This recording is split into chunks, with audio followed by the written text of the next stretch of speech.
আসসালামু আলাইকুম ভিউয়ার্স, আশা করি আপনারা সবাই ভালো আছেন। আল্লাহ তাআলার অশেষ রহমতে আমিও ভালো আছি। এই যে দেখতে পাচ্ছেন ছাগলটি, এটা কিন্তু একটি খাসি ছাগল।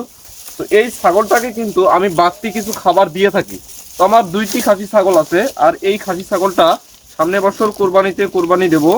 আর এই যে একটা খাসি ছাগল দেখতে পাচ্ছেন এটা, তো এই খাসিটা কিন্তু এর বয়স যখন 2 বছর হবে তখন এই ছাগলটা আমি বিক্রি করব। তো এই জন্যই মূলত রাখছি। তো ছাগলগুলোকে আমি এই যে দেখেন আমার হাতে, এই যে এগুলো হচ্ছে ফিড। আর এই যে দেখতে পাচ্ছেন এটা হচ্ছে ধানের যে খুদি, সেই ধানের খুদিটা। তো আমি কিন্তু আমার পাঠি যে ছাগলগুলো আছে তাদেরকে এই খাবারগুলো দেই না। এই যে খাসি যে ছাগলগুলো হয় সেই খাসি ছাগলকেই এই খাবারগুলো আমি খাইয়ে থাকি।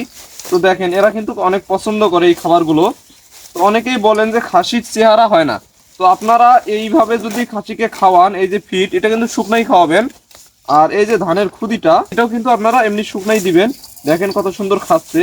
তো এই খাবারটা কিন্তু আপনারা নিয়মিত দিবেন। যদি খাসিকে মোটা তাজা করতে চান তাহলে নিয়মিত দিবেন, অল্প করে। এটা কিন্তু বেশি দেওয়া যাবে না। এই যে ফিডটা এটা যখন চাবিয়ে চাবিয়ে খাবে শুকনায়, তখন এই ছাগলের মুখ থেকে কিন্তু এক ধরনের লালা নিঃসরণ হয়। সেই লালাটা কিন্তু এই ফিডটা হজম করতে সাহায্য করে। এই জন্যই মূলত হজম শক্তির কোনো সমস্যা হয় না। আর এই খাবারটা যতটুক পরিমাণ আপনি আজকে দিবেন ঠিক ততটুক পরিমাণ আপনি কালকে দিবেন। মোট কথা প্রতিদিনই একই পরিমাপে এই খাবারটা দিতে হবে। তো কম বেশি করা যাবে না। কম বেশি করলে কিন্তু ছাগলের পেটের সমস্যা হবে, বা অনেক সময় ছাগলের পেটটা ফাঁপা হয়ে যায়, বিভিন্ন রোগের সম্মুখীন হতে পারে। এই জন্যই মূলত আপনারা এই খাবারগুলো নিয়মিত দিবেন এবং পরিমাণটা ঠিক রেখে দিবেন। তাহলে কিন্তু খাসি ছাগল দেখবেন যে খুব দ্রুতই মোটা তাজা হয়ে যাবে।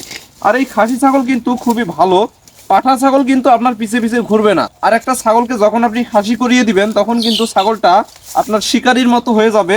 আপনি যেখানে যাবেন সেখানেই যাবে, এটা কিন্তু বাস্তব। তো বন্ধুরা, যে দেখেন ছাগলগুলো খাওয়ার জন্য মারামারি শুরু করে দিয়েছে। তো আমি কিন্তু অনেক পছন্দ করি বা ভালোবাসি এই ছাগলগুলোকে। দেখেন আমার হাত থেকেই খাবার খাওয়ার জন্য কেমন করতেছে।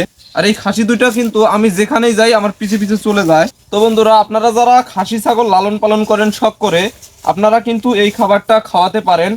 আর এর পাশে অবশ্যই ছাগলকে পর্যাপ্ত পরিমাণে জিঙ্ক খাওয়াবে, কারণ এই খাসি ছাগলের জিঙ্কটাই হচ্ছে ঔষধ।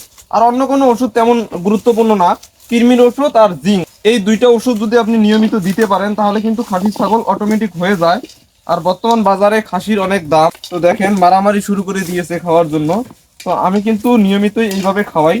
জোহরের আজান যখন দেয় ওই টাইমটাতে এই খাবারটা আমি আমার ছাগলগুলোকে খেতে দেই। তো বন্ধুরা, আপনারা যারা বেকার বসে আছেন আপনারা কিন্তু ছাগল লালন পালন করতে পারেন। দেখেন আমার ছাগলগুলো কতটা সুস্থ সবল, আর ছাগল লালন পালন করে আমি কিন্তু স্বাবলম্বী। তো বন্ধুরা, যদি ভিডিওটি ভালো লাগে তাহলে অবশ্যই লাইক কমেন্ট শেয়ার করে দিবেন। আজ এই পর্যন্তই। আপনারা সবাই ভালো থাকবেন, সুস্থ থাকবেন। আল্লাহ হাফেজ।